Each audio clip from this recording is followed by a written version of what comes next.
दो मित्र थे, यश और सौरभ। दोनों ने मिलकर कपड़े का व्यापार शुरू किया। दोनों की मेहनत और लगन के कारण उनका व्यापार काफ़ी तेज़ी से आगे बढ़ा और वह व्यापार में काफ़ी सफल हुए। उनकी इसी लगन के कारण उनका व्यापार काफ़ी अच्छा चलने लगा। यश ज़्यादातर बाहर का काम संभालता था, वह सौरभ सारा हिसाब किताब रखता था। महीने में एक बार बैठकर दोनों एक दूसरे को अपने अपने अनुभव सुनाया करते थे। धीरे धीरे उन्हें लाभ होने लगा, वह उनका जीवन आराम से बीतने लगा। एक बार यश व्यापार के सिलसिले में आसाम गया। वहाँ पे चाय के बागान देखकर वह बहुत प्रभावित हुआ। वह वहाँ चाय के कई व्यापारियों से भी मिला। उसे लगा कि चाय के इस व्यापार में ज़्यादा लाभ मिलता है। उसने मन ही मन निर्णय कर लिया कि उन्हें यह व्यापार शुरू करना चाहिए।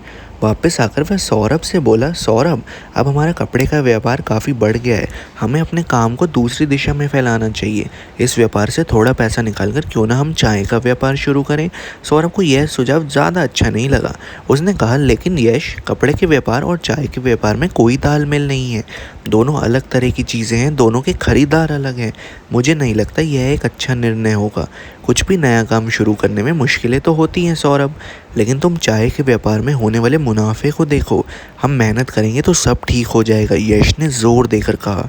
यदि हम अपना काम बढ़ाना है तो हम कपड़ा व्यापार के साथ चलने के लिए कोई चीज़ शुरू कर सकते हैं, जैसे कि चादरें या फिर रेडीमेड गारमेंट्स। लेकिन यश नहीं माना। उसकी ज़िद के आगे सौरभ को आखिर झुकना ही पड़ा। उन्होंने काफ़ी पैसा चाय के व्यापार में लगा दिया और फिर वही हुआ जिसका डर था। काम नहीं चला, उन्हें भारी नुकसान हुआ। सौरभ की बात सच हुई, दोनों दोस्तों के बीच झगड़ा हुआ और दोनों ने कपड़े के व्यापार का बंटवारा कर लिया। अलग होने के बाद दोनों की ही मुश्किलों का सामना करना पड़ा।